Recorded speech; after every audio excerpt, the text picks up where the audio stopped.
அந்த கதாநாயகன் ஒரு இடத்துல சொல்கிறாரு, அதாவது நான் வீட்டில் தான் இருக்கேன், என்னைய பிடிங்க.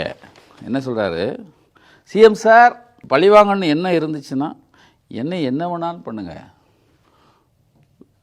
சிஎம்னால தான் நீலாம் தப்பிச்சிருக்க, அது தெரியுமா உனக்கு, சிஎம்க்கு இவ்வளோ இறக்கம்லாம் கூடாதுன்னு நான் தான் சொல்லிட்டு, நான் ஒரு சராசரி மனுஷனா, இவ்வளோ இறக்கலாம் வேணாம், நானே இவ்வளோ இறக்கலாம், ரொம்ப மிதவாதியெல்லாம் போயிடக்கூடாது.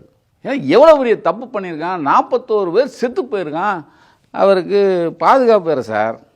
என் தம்பி சுந்தர்னு நம்ம போட்டோகிராஃபர் நைட்டே போயிட்டான் பணியூருக்கு, வண்டி போச்சுண்ணே பூட்டிட்டாங்கண்ணே, அதில் போலீஸ் வந்துச்சுண்ணே, போலீஸ் பாதுகாக்கண்ணே அப்படின்ட்டாங்க. எப்படி சார் இவ்வளவு சரூராக ஒரு பாதுகாப்பு யாராவது கொடுக்க முடியுமா? நான் இவர் மேலே எனக்கு வருத்தம். இப்படி ஒரு முதல்வர்னா அப்போது எதிரியாக இருந்தாலும் இறக்கம் காட்டுறதை விட நாம் ஒரு எல்லாருக்குமான முதல்வராக அவர் தன்மையாக இருக்கார். அது நான் அதை ஏற்றுக்க மாட்டேன். ஒரு பயிலும் வெளியே வரல பார்த்தீங்களா, இவனுக்காக வக்காலத்து வாங்குறோம். எவனாவது சார் 2ஆம் கட்ட தலைவர் 3ஆம் கட்ட தலைவர், இப்போ நான் இருக்கேன் இல்லை ஊரில், எனக்கு கீழே இருக்கிறவங்க ஸ்பாட்டில் நிற்கணும்ல, ஓடிட்டாங்களே, புஷி ஆனந்தா கிஷி ஆனந்த் தேடிட்டுருக்காங்க.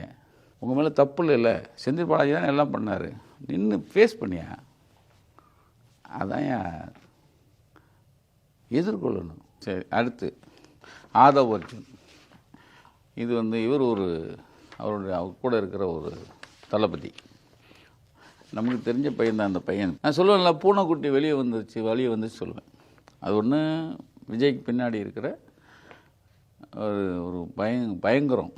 விஜய் சாதாரண இல்லைங்க, அவன் இத்தனை கொலைகளையும் பார்த்து ஒருத்தன் மேக்கப்போட அழுகிற மாதிரி நடித்து பேசுகிறான் பாருங்க சார்.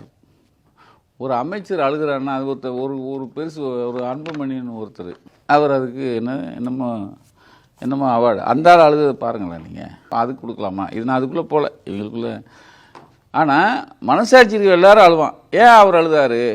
நம்ம ஆள் மகேஷ், அன்பில் மகேஷ், பள்ளிக்கூடத்துக்கு போகிற பிள்ளைய 10 பிள்ளை செத்து போச்சு.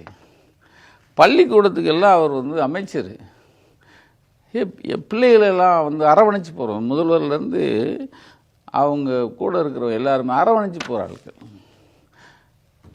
நம்ம போகலை, பார்க்கலை, பார்த்தவனு கண் கலங்குவான்.